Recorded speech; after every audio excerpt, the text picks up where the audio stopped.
Ξεκινάμε από το τρίτο όροφο της μεζονέτας, ένα υπνοδωμάτιο,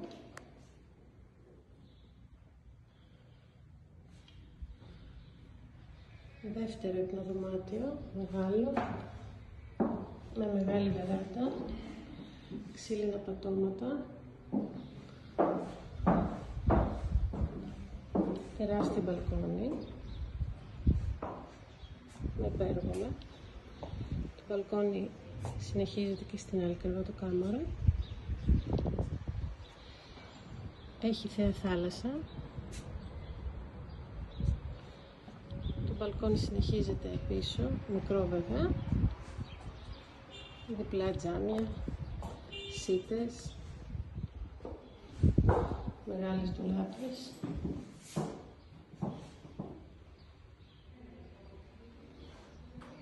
Κλιματισμός, αυτονομία θέρμανσης,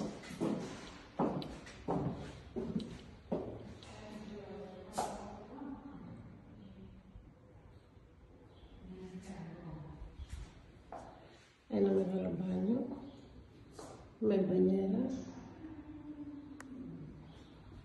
ένα μικρό βεσέ,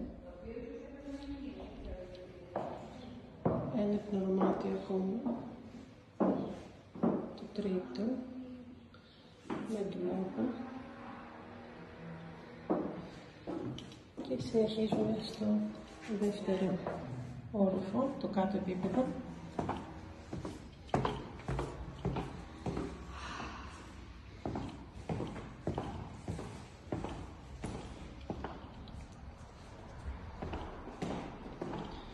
Αυτή είναι η κεντρική είσοδος με ασανσέρ, τεράστιο σαλόνι με τζάκι,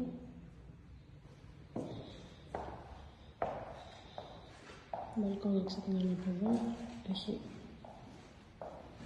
ζαμαρίες παντού, είναι υπαίθριος νομιμοποιημένος. Η θέα από εδώ είναι ο κήπος με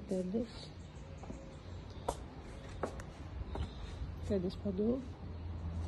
Το μπαλκόνι συνεχίζεται, μάρμαρα στο σαλόνι. Το τζάκι λειτουργεί πολύ καλά. Εδώ έχουμε ένα μεγάλο μπάνιο με ντουζιέρα και το τέταρτο υπνοδωμάτιο.